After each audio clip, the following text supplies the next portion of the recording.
about to hear is true. The names have been changed to protect the innocent.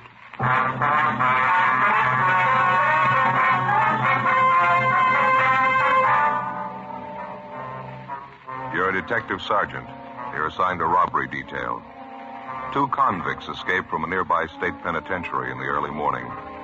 According to reports, they're heading for your city. They're both armed. They're both dangerous. Your job? Get them.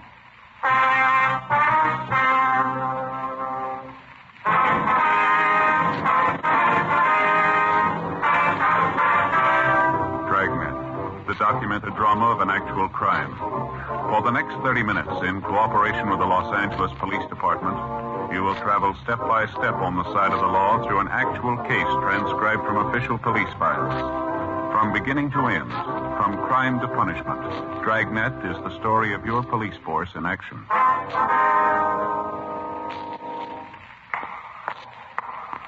It was Saturday, April 24th. It was hot in Los Angeles. We were working the day watch out of robbery detail. My partner's Ben Romero. The boss is Captain Didion. My name's Friday. It was 5 minutes past 8 a.m. when I got to room 27A. Robbery detail. Morning, Joe. Hi, Crowley. How's it working out? Any more word on the escaped prisoner? Nothing this morning, no.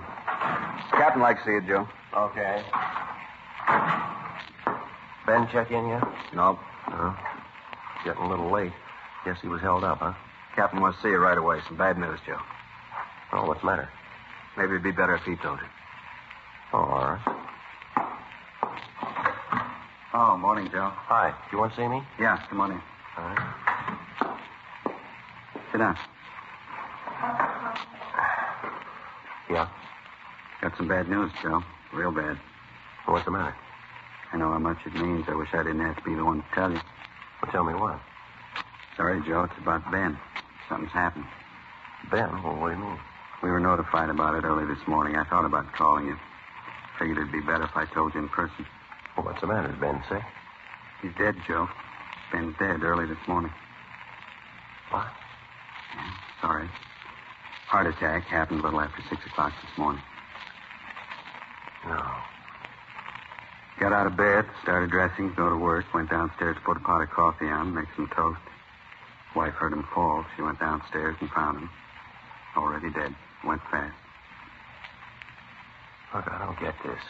It couldn't be. Sorry, Joe. Means a lot to all of us. Yeah, well, I still don't get it. Ben didn't have any trouble with his heart. He never mentioned anything about it. Well, maybe that was the trouble. With his heart, all right. When his wife found him, she called the doctor and the fire department rescue squad. They worked over him for an hour. No use.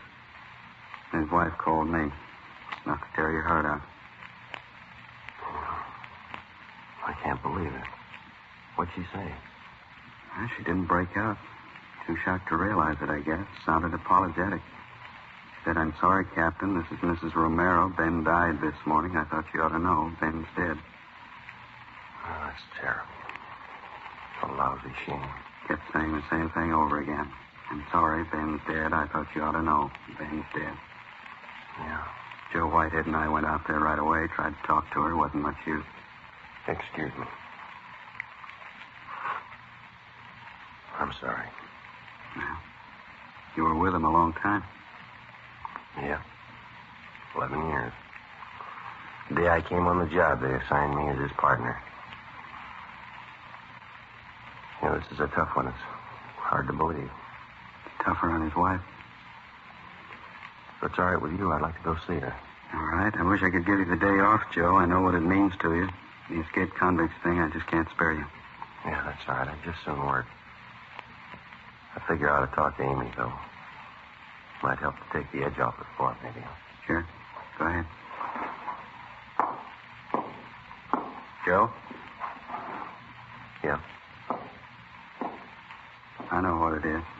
I've been on the job 19 years. Lost 2 partners. Good cops.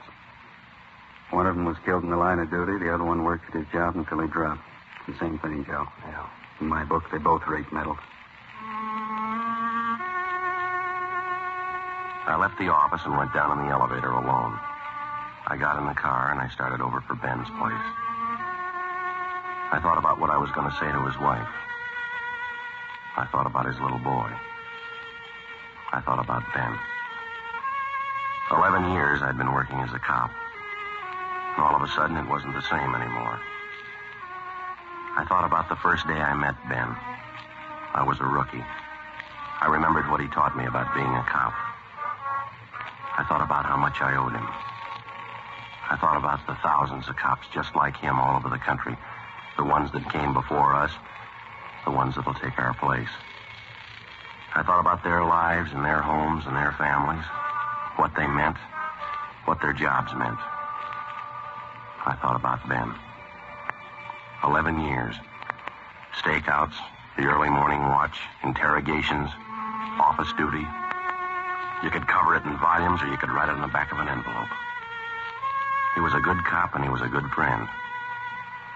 There wasn't much else to say. It was a big loss. I stayed at Ben's house for about an hour talking to his wife. Joe Whitehead from the medical detail was there. All things considered, she seemed to be taking it fairly well. I told her I'd drop around later in the day, and then I checked back in at the office for work. Temporarily, Sergeant Ed Jacobs was assigned to work with me. The big problem at the moment was a pair of escaped convicts. Jacobs and I drove out to run down on a possible lead. 11:05 a.m., we got to the address listed, the Cathedral of St. Augustine. We checked in at the rectory, and then we went around to the church.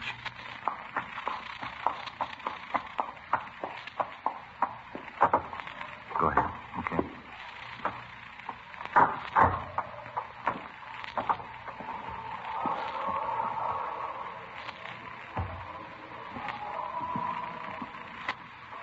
Sure a beautiful church, isn't it?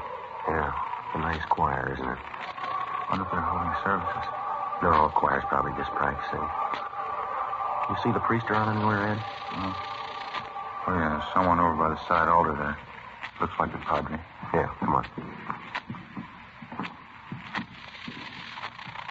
Easter hymns. Sure pretty, aren't they? Yeah, they sure are. It really takes me back. You'd never believe it, Joe. What's that? I used to be a boy tenor. Excuse me, please? Yes? Are you Father Newman? Yes, that's right. Can I help you? Police officers, Father. I see. This is my partner, Sergeant Jacobs. My name's Friday. No problem. Housekeeper over at the rectory told us we could find you here. I'd like to talk to you for a few minutes if you got the time, Father. Let's see. I have confessions starting at 3 o'clock. Leaves me about 10 minutes. What was it about, Sergeant? Well, we're inquiring about a Stanley Blair, Father. We understand that you knew him fairly well. Oh, yes, I do. Matter of fact, I read about him in the paper this morning. The trouble he's in. Is that what you wanted to talk about? Yes, sir, that's right. We're making a check of all his known friends, his relatives. Very unfortunate, isn't it? Did the newspapers have the story correct? Yes, sir, I'm afraid so. Yeah, I wonder if we could step outside, Father. We could talk out there without disturbing anyone in church. Oh, surely, Sergeant. This way, please. Thank you. Certainly a tragedy. I mean, happening at Easter time. I'll remember the boy in my mass tomorrow. Lord knows he can use some prayers. Yes, sir, I guess he can.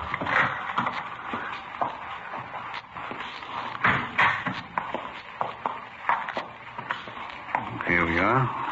Bench there. If you care to sit down. No, sir, that's all right. The newspapers weren't too specific. How did he manage to escape the way he did? I always thought state penitentiaries were well guarded. Oh, apparently Blair was one of the trusted prisoners. It's a minimum security prison to begin with, Father. I see.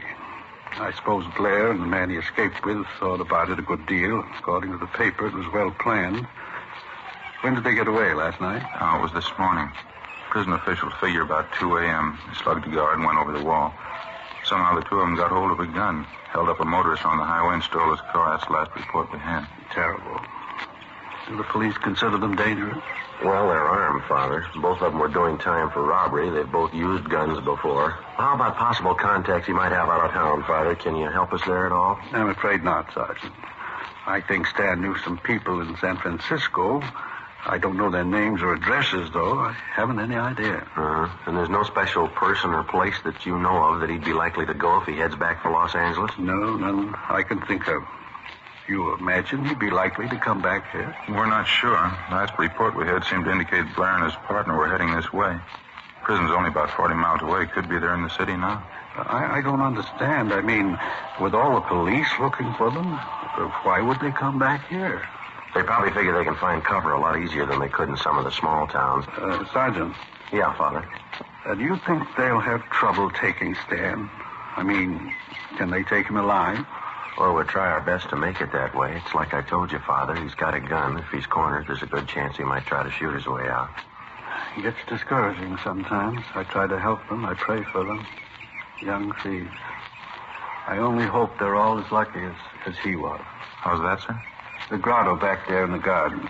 Figure of a man in it. Oh, yeah. It's a statue of Dismas. One of the luckiest men who ever lived. I like to tell fellas like Stan about him.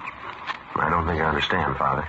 You know the story of the crucifixion, the two men who were crucified with Christ. They were both thieves. Mm-hmm. A few minutes before he died, one of the thieves turned to Christ on the cross, confessed his crimes, asked our Lord to remember him. Christ told him, "This day you'll be with me in paradise." The man's name was Dismas. We like to call him the good thief. Oh, yeah. Uh-huh. I told Stan about it right here in this courtyard. He should have remembered it. Yeah, I guess so. I told him you never give up hope. You can make the grade in the last 5 minutes of your life. Stan ought to know better. You ought to remember. Sir? The good thief. He made it with a prayer, not with a gun in his hand.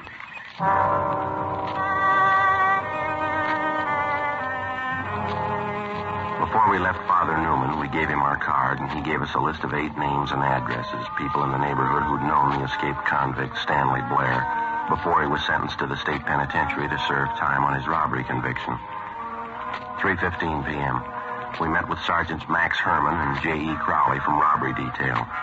We divided the list of names in half, and we began checking them out.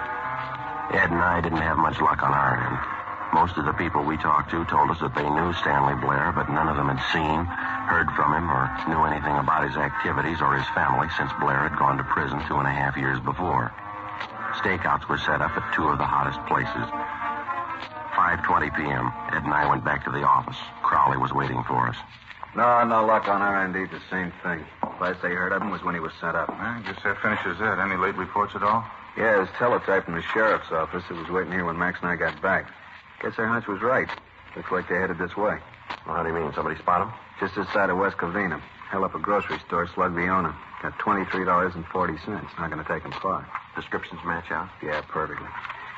Suspects believed to be 2 prisoners who escaped this day from California Institution for Men Chino. Stanley R. Blair, Wesley A. Russell. There's something else. Yeah? The grocery store they knocked over, they picked up another gun, the owner's. Description and serial numbers on it here. Got 20 rounds of ammunition, too. Supplementary APB's already out on it. How about a car? They switch over? They have. We don't know about it. Apparently they're still using the Buick coupe they took from that motorist this morning. No reports on it, though. It's a queer one. You'd think somebody'd spot it. They got the highway patrol working this? Highway patrol, sheriff's office, our department, everybody you can name. By the way, you had R&I pull their mugshots, didn't you? Yeah, both of them, Blair and Russell. They're running off the duplicates now. 500 of them should be about ready. Pretty good shots? Mm-hmm. Stand-up mugs, fairly recent. They were made the last time we had the 2 of them through here. Well, how about that other list of their friends and relatives we pulled from their packages? Young and McCaleb were checking them out, weren't they? Probably still are. No word from them yet. How do you size it to them, Joe, Blair and Russell? I don't know. It's a tough combination. Russell's older. He's got the experience. Blair's younger. He's got the nerve. Any way you figure it, it's not going to be easy. Guns and the ammunition they grabbed, they ain't going to help much either. I guess the roadblocks are up, huh? Highway patrol take care of that? Yeah, all set, working now. All our special details have been alerted. Airports, bus depots, train terminals, just about everything covered. Robbery, Crowley. Yeah, Mac, how is it? Uh-huh. You'll stay on it, huh? Right. See you later. But Caleb, he and Young are still checking on friends of Russell, some of the places he hung out. Any luck? Nothing yet. Either one of you see the captain on the way in? No, I said he'd be over at the sheriff's office, didn't he? Hot shot. I'll get it. Yeah. What is it? Clothing store out on North Fig, 211 and slugging. They're sure moving fast. Same? You got it, Blair and Russell. 5:55 p.m. A supplementary broadcast and an all-points bulletin were gotten out immediately on the 2 escaped convicts. While Crowley and Herman stood by at the office, Ed Jacobs and I picked up duplicate mugshots of the suspects and drove out to the scene of the robbery, a men's clothing store near the intersection of North Figueroa and Merced. We showed a group of mugshots to the victim and 2 witnesses, and they definitely identified Blair and Russell as the holdup men. The robbery had netted them less than $20. We relayed all the information we got back to communications immediately, and another supplementary broadcast was gotten out on the 2 fugitives. An hour later, at 7:05 p.m., Blair and Russell hit again. This time at a sporting goods store in the San Fernando Valley. It netted them $94, a .30-30 hunting rifle, and 200 rounds of ammunition. According to the broadcast, they were last seen heading north through the valley in the Buick Coupe, the original escape car. 7:38 p.m., Ed Jacobs and I got a call to return to our station. We went back to the city hall. Got a hunch, Joe. It's going to be a long night. Yeah, it's a rough one. Guns and ammunition. If they want to make a stand, they're all ready for it. Can't see how they can go too far in that hot car. Roadblock set up. Somebody's bound to stop them. Well, they're doing all right so far. Go ahead, Joe. Yeah. Friday, Jacobs? Yeah, Captain, you want us in here? Not for long. Keep your coats on. The rest of the men have already left. What's the latest? This.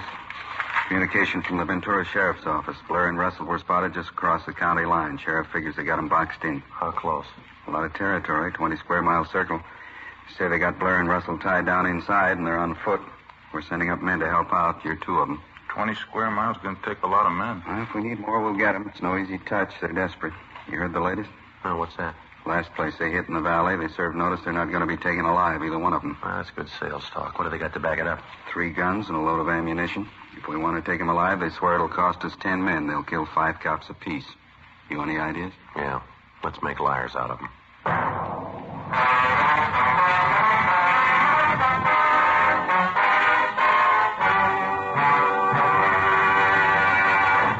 You are listening to Dragnet, authentic stories of your police force in action.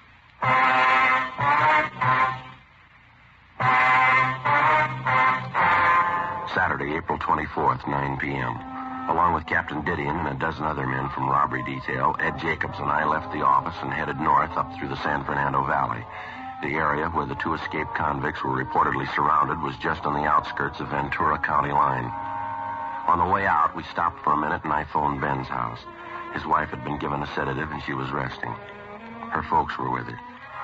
10:15 p.m. We arrived at the meeting point on the edge of the blockaded area from which the search was being directed. Communication facilities had been set up along with a field kitchen to feed the men taking part in the hunt. There were over 500 of them. From our office, the L.A. Sheriff's Department, the State Highway Patrol, the Ventura Sheriff's Department, and a couple of dozen private citizens who lived in the area. Together with Max Herman and Crowley, Ed Jacobs and I took up our position in the line of men that stretched north and east, then north again, circling the entire area. 20 square miles of it. The line drew slowly inward. 12 midnight. 1 a.m. No sign of the suspects. We stayed at it. You get no idea of the size of these hayfields till you start hiking them. Well, throw the light over there, will you, Ed? Irrigation ditch there. Right there? That it? Yeah. That's okay. It's a long hike. I'd sure like to see some of that hot coffee pretty soon. Yeah, same here. Nice setup they got, huh? That field kitchen? Yeah. Hey, Joe! Joe Brady! Yeah, Crowley. You got the riot gun, haven't you? Yeah, we got it. You want to send up another flare? Towards the clump of trees. Over this way. Light it up good, huh? Okay, Crowley. About a 45-degree angle, Joe. That ought to do it, huh? Yeah, okay. That ought to do it. Really lights it up, doesn't it? Well, you got any extra magnesium shells there, Ed? Yeah. I get one right here. Here you are. Thanks. There we go.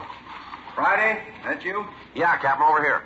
No use beating the brush here anymore. We're moving up 3 miles north. How come? Blair and Russell, they hit again, kidnapped an old couple from a farmhouse. They still on foot? Yeah, as far as we know, they're hemmed in a 2 square mile area. They may try to break out, use the old couple for a shield. Well, where's that leave us? I don't know. You think they'd harm the old couple? They kidnapped them. They're desperate. You figure it.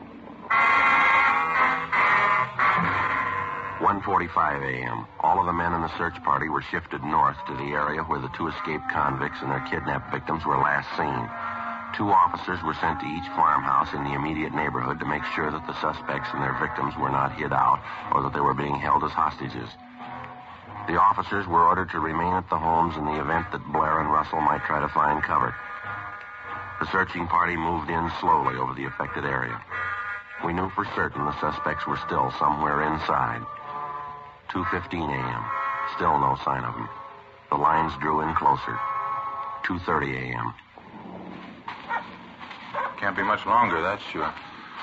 Yeah, well, I can't understand it. We should have jumped them by now. It's only a few hundred feet to go. There's the other line closing in toward us. Wonder if they could have slipped through. Beats me, Ed. Who's that coming? Can you see? Yeah, looks like Crowley. Yeah, that's him. Joe? Ed? Yeah. Hi. Over here. You got any word? They found the old couple tied up in an irrigation ditch half a mile south of here. They all right? Yeah, they're okay. The old lady's forehead, bad head wound. She was slugged. She and her husband have been taken to the hospital. How about Blair and Russell? No word. Just heard the captain ask for the car with a loudspeaker. He's over there now with Sheriff Durley. Well, they couldn't have gotten through the lines. They got to be around here somewhere. Doesn't figure we combed every foot of this neighborhood. Attention all officers. Attention all officers. This is Captain Didion.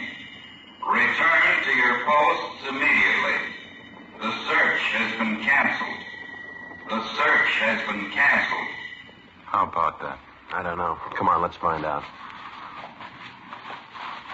There he is, just getting out of the car. Captain? Yeah. What's the matter? Are we giving it up? No, maybe we've been going at it backwards. We've been trying all night to jump them. Got a new idea. Yeah? Maybe we can make them jump us. 2:48 a.m. Captain Didion and Sheriff Durley ordered the men to return to the sheriff's office. With the exception of 2 deputy sheriffs, Captain Didion, Sheriff Durley, and Ed Jacobs and myself, the rest of the searching party vacated the area.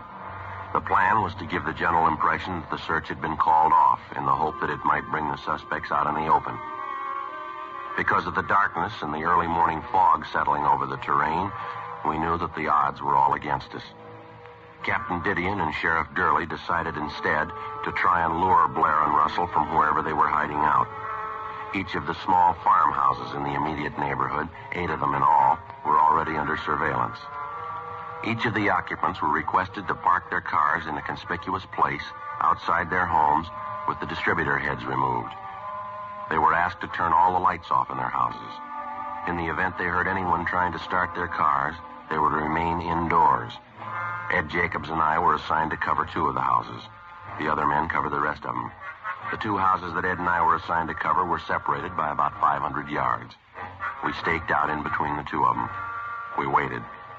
4 a.m., 4:30. Sure cold, huh? Yeah. Fog goes right through you. Gonna be getting light pretty soon. Oh, Joe, I just remembered. Yeah, what's that? Easter morning. Wonder how long this is gonna go. I promised to hide Easter eggs for the kids today. Well, if it's going to break, it has to break soon. Be daylight in a half hour or so, and they won't have a chance then. Wait a minute. Farmhouse down on the left? Yeah, sounds like it. Come on.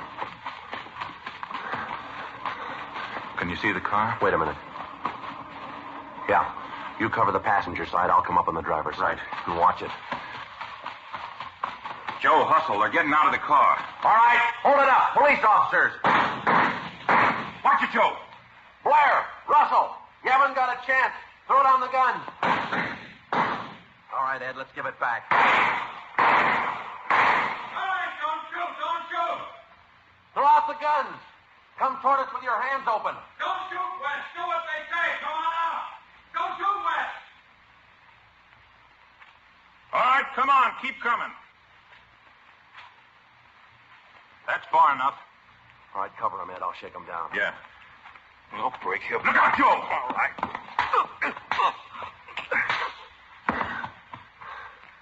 You want to throw the cuffs on him? Yeah, right. I'll go get the car. You want to keep him covered, Ben? Excuse me, Ed. Ed, I mean. It's all right. Too bad he wasn't here tonight. How can you tell for sure?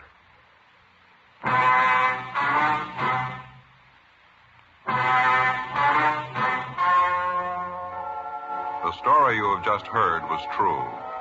The names were changed to protect the innocent. On July 16th, trial was held in Superior Court, Department 88, City and County of Los Angeles, State of California. In a moment, the results of that trial.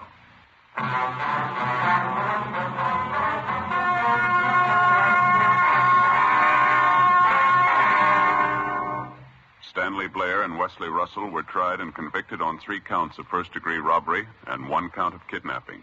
They received sentences as prescribed by law. First-degree robbery is punishable by imprisonment from 5 years to life. Kidnapping is punishable by imprisonment for not less than 1 nor more than 20 years. 1 count of escape is still pending.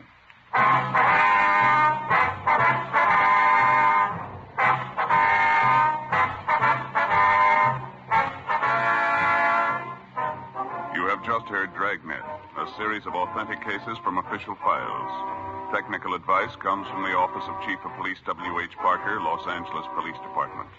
Heard tonight were Barney Phillips and Vic Perrin. Script by Jim Moser.